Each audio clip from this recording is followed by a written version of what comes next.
तो आज की इस मूवी में आप देखने वाले हो एक ऐसी मेड को जिसकी पलटा पलटा करके पूरा घर मारता है। और ये सब कुछ वो कैसे कैसे कहाँ कहाँ क्यों क्यों कितनी कितनी बार किस किस के साथ और किस किस पोजीशन में करते हैं, ये सब तुम आज की इस मूवी में देखने वाले हो। खैर, मूवी का नाम है वेलिसिया और ये रिलीज हुई थी ईयर 1973 में। इसे डाउनलोड कैसे करना है थोड़ा सा आगे बताऊंगा। मूवी स्टार्ट होती है और यहाँ पर हम देख पाते हैं कि कोई आंटी तय हो गई है और उनका ही फ्यूनरल चल रहा है। यहाँ पर उनका हस्बैंड भी मौजूद है जिसका नाम है चाचा चौधरी, और उसके साथ साथ उनके 3 बेटे हैं, रामू, श्यामू और समोसू। हालांकि यहाँ पर चल तो फ्यूनरल होता है, परंतु भाई साहब इस चीज में इन्हें घंटा कोई इंटरेस्ट नहीं था, क्योंकि इन्हें उस लेडी के चले जाने का घंटा भी फर्क नहीं पड़ रहा था। लेकिन वो फिर भी लोगों को दिखाने के लिए जबरदस्ती सड़ा समूह बना करके बैठे हुए थे। खैर, यहाँ पर हमें मूवी की एक और मेन कैरेक्टर दिखाई जाती है। कैरेक्टर कम बकलोल ज्यादा है ये आंटी। इनका नाम कैरलो है और यहाँ पर ये चचा के पीछे पड़ी हुई है, क्योंकि इनका मोटो चाचा के होठों पर नहीं बल्कि उनके नोटों पर है। यहाँ पर उनकी वाइफ तय हो चुकी है और ऐसे में आंटी अगर उन्हें गहराई वाला तगड़ा मजा दे देंगी तो चचा उनसे पट जाएंगे और जितना भी उनका पैसा वैसा है वो सब उनके नाम हो जाएगा। परंतु चाचा को मानो जैसे नपुंसकता ही हो गई हो, वो घंटा इस चीज को नोटिस ही नहीं कर पाते। लेकिन यहाँ पर एक बंदा है जिसे उनके तगड़े संतरों और कच्चे बादाम में बड़ा इंटरेस्ट आ रहा है। जी हाँ, अपना समोसू। जब समोसू आंटी को छोड़ने के लिए उन्हें घर ले जा रहा था, तब आंटी को तो लगता है कि बेचारा समोसू मेरी आंखों की गहराइयों में डूब गया है, पर उन्हें नहीं पता नीचे से उसकी उंगलियां आंटी की गहराइयों की ओर बढ़ रही हैं। कुछ देर के बाद जब वो आंटी की गहराइयों में पहुंच जाती हैं, तो आंटी को तो समझ में आना ही है कि अब मूंगफली मूंगफली नहीं रही। कुछ देर के बाद सभी लोग घर पर वापस लौट आते हैं, पर घर आकर के उन्हें दिखाई देती है एक अनजान सी सुंदर कन्या। अब भैया इन्हें तो पता नहीं था कि ये कन्या कौन है और उनके घर पे क्या कर रही है, तो ये लोग उससे पूछ लेते हैं कि आखिर बिटिया तुम हो कौन। जिस पर बिटिया अर्थात वो कन्या उन्हें बताती है कि मेरा नाम एंजेला है और कल ही आंटी ने मुझे एज अ मेड हायर किया था और आज ही आंटी तय हो गई है। इसी चलते एक दो दिन बीत जाते हैं और यहाँ पर सबसे छोटा वाला बेटा रामू जो है वो अब एंजेला से काफी ज्यादा खुश रहने लगा है, क्योंकि वो उसकी मॉम से भी ज्यादा अच्छा उसका ख्याल रखती है। इसके साथ साथ घर के बचे हुए बाकी के लोग जो है वो भी उससे बहुत ज्यादा खुश हैं।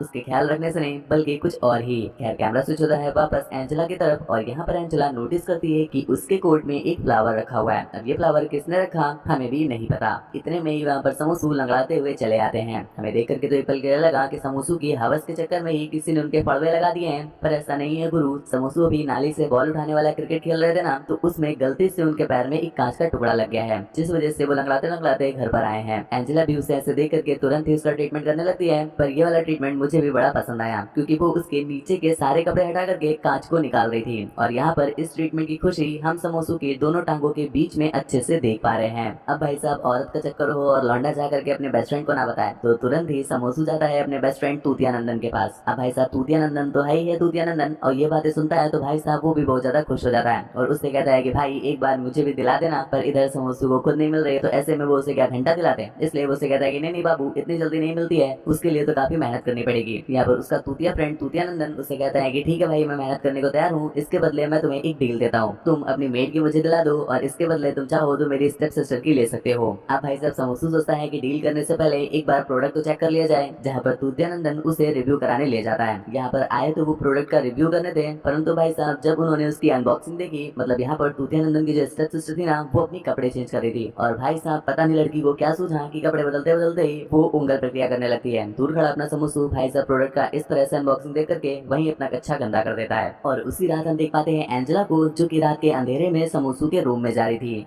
तुम कुछ सोचो, इससे पहले ही मैं आपको क्लियर कर दूं कि मेरे भाई, जिस तरह से तुम रात में अपनी पैंट गंदी करते हो ना, ठीक वैसे ही रात में जो अपना रामू है वो बिस्तर गंदा कर देता है। तो इसीलिए एंजेला रात में बस उसे चेक करने के लिए समोसू के रूम में जा रही है। समोसू और रामू एक ही रूम में रहते हैं। खैर, यहाँ पर चेक करने के बाद रामू ने अपना बिस्तर तो गंदा नहीं किया था, लेकिन उसके जाने के बाद अपना समोसू अपनी पैंट जरूर गंदी कर देता है, क्योंकि एंजेला यहाँ पर अपनी नाइटी पहन के आई थी। खैर, यहाँ पर अपना समोसू सिर्फ यूपीएससी के भरोसे ही नहीं बैठा है, इसके साथ साथ उसने सोचा कि चलो ग्रेजुएशन में भी थोड़ा ट्राई करते हैं। मतलब वो सिर्फ एंजेला के पीछे ही नहीं पड़ा है, जो उसका तूतिया नंदन दोस्त था ना, उसकी स्टेप सिस्टर पे भी उसने जुगाड़ लगाना स्टार्ट कर दिया है। यहाँ पर तूतिया नंदन तो तूतिया नंदन ही है, जैसा तुमको बताया मैंने। वो रोज समोसू के मुंह से उसकी जो मेड की बनावटी वाली कहानियां सुनता है और इसके बदले वो समोसू को अपनी ही सिस्टर सौंप देता है। इसी के अगले दिन एंजेला ये पता करना चाहती थी कि आखिर वो कौन है जो कि हर रोज एंजेला के कोर्ट में फूल रख देता है, तो इस बार वो छुप करके देखती है और यहाँ पर पकड़ा जाता है अपना समोसू, जो कि रोज चुपके से उसके रूम में आकर के उसकी जो कच्चियां वच्चियां होती है उन्हें सूंघने लगता है और फिर परम सुगंध को प्राप्त करके वो उसके लिए एक अच्छी सी सुगंध वाला फूल रख जाता है। तुम्हें ऐसा लग रहा होगा कि भाई साहब ये समोसू कितना बड़ा हवसी है, तो हम आपको क्लियर करते हैं कि समोसू आया कहाँ से है। जी हाँ, अपने डैड से। तो उसके पिता का तो हवस का लेवल चरम पार ही होगा, और ठीक ऐसा होता भी है, क्योंकि यहाँ पर हम देख पाते हैं कि अब अंकल जी की बत्ती बार बार एंजेला को देख करके अब चार्ज होने लगी है। लेकिन यहाँ पर अंकल की थोड़ी सी फट भी रही है कि भैया जी कहीं ऐसा ना हो कि एंजेला का पहले से ही कोई आशिक हो और वो उनकी गंदी तोड़ रहे हैं। तो ऐसे में वो पहले से क्लियर कर लेते हैं। तो इस पर एंजेला भी उन्हें बताती है कि नहीं नहीं भाई साहब, ये बात सुनकर के ना सिर्फ अंकल जी बल्कि उनके दोनों ठरकी लौंडे भी बहुत ज्यादा खुश हो जाते हैं और वो डिसाइड करते हैं कि चलो अब अपने गहरे वाले जंगल को साफ करने का टाइम आ गया है। तो इसके लिए सबसे पहला ट्राई करता है अपना श्यामू, और यहाँ पर वो एंजेला को घर के एक कोपचे में ले जा करके उसके साथ चुम्मा चाटी करने की कोशिश करता है। एंजेला को ये चीज बिल्कुल भी पसंद नहीं आती, तो वो इस चीज के अगेंस्ट होती है। इतने में ही वहाँ पर समोसू भी आ गया। अब भैया जी वो उसका बड़ा भाई है, दे घंटा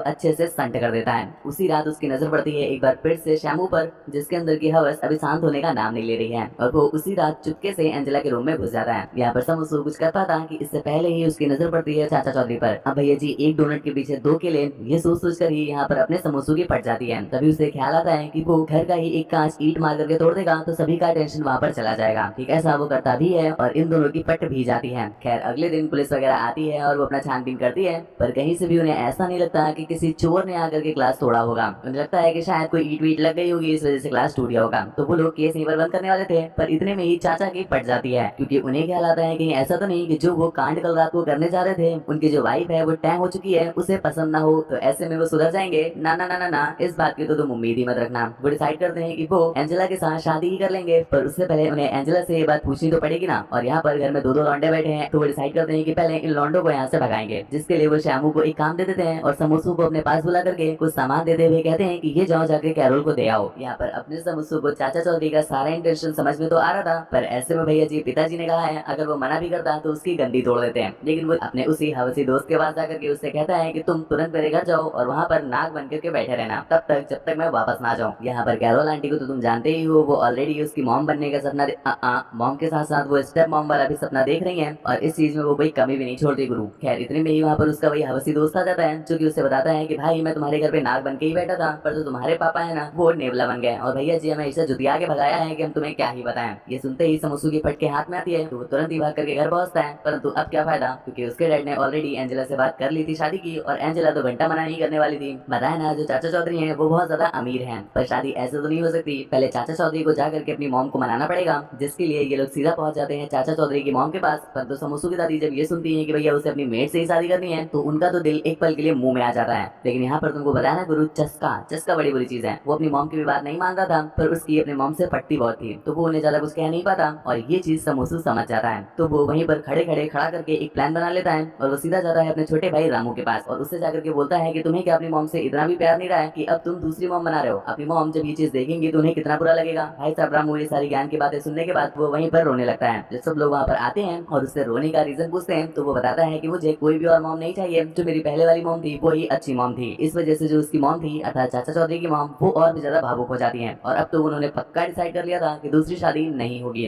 अब भैया जी वहाँ पर दादी के पास तो कुछ हो नहीं सकता, तो ये लोग भी हिलाते हुए सीधा अपने घर वापस चले आते हैं। पर एंजेला को समोसू की उस बात के लिए बहुत ज्यादा चिढ़ हो रही थी, तो वो उसे धर कर आती है। और यहाँ पर समोसू को एक बात समझ में आई कि एक्चुअल में चाचा चौधरी उससे शादी करना नहीं चाहते हैं, यहाँ पर एंजेला उनसे शादी करवाना चाहती है, क्योंकि पैसा उसे भी प्यारा है। अब समोसू को समझ में आ गया है कि भाई साहब एंजेला यहाँ पर पैसों के लिए आई है, तो ऐसे में वो एंजेला का फायदा उठाना स्टार्ट कर देता है। मतलब उसे जब कभी भी मौका मिलता है वो उसके कच्चे बादाम खोल के उसके साथ खेलने लगता है, और इसके साथ साथ वो सारी हरकतें जो तुम सोच सकते हो। खैर इसी चलते एक दिन जब एंजेला और समोसू घर पर अकेले थे, तभी घर की लाइट चली जाती है, और यहाँ जाकर के हमें एक बात समझ में आती है कि जो एंजेला होती है उसे अंधेरे से डर लगता है, और इस बात का फायदा अपना समोसू उठाने लगता है। वो उसे अंधेरे में ही और ज्यादा डराता है, जिस पर एंजेला की फटके फ्लावर हो जाती है, और वो उससे कहती है कि यार डराओ मत, तुम्हें जो भी चाहिए मुझसे बोलो, मैं वो कर दूंगी। अब भाई साहब ये बोल दिया है तो तुम समझदार है ही हो, समोसू मांगेगा क्या। जिस पर एंजेला से खोल के अपनी अपरम पार देती है। जिसके बाद मूवी के एंडिंग में वो चाचा चौधरी को बोल देता है कि हाँ कल रात मुझे भी एक सपना आया था, जिसमें मेरी मॉम ने कहा है कि चलो ठीक है एंजेला अच्छी लड़की है, उससे शादी कर लो, तुम सभी लोग बहुत ज्यादा खुश रहोगे। चाचा चौधरी जिसको तुम जानते हो भाई साहब हवसी बुड्ढा, तो ऐसे में वो तुरंत ही शादी कर लेता है। और मूवी के एंडिंग में जब शादी करके वो लोग वापस आते हैं, तो इनके यहाँ अपना कुछ अलग ही रिचुअल होता है कि जो मॉम होती है वो अपने बच्चों को किस देती है। तो यहाँ पर एंजेला को बोला जाता है कि चलो सभी बेटों को एक एक चुम्मा दो, परंतु यहाँ पर एंजेला समोसू को चुम्मा नहीं देती, और उसे एक स्माइल देते हुए कहती है कि राजा जा करके चॉकलेटी फ्लेवर लेके आओ, चुम्मा मैं तुम्हें वहीं पे दूंगी, और ना सिर्फ गालों में। खैर समझदार हो। इसी के साथ ये मूवी यहीं पर एंड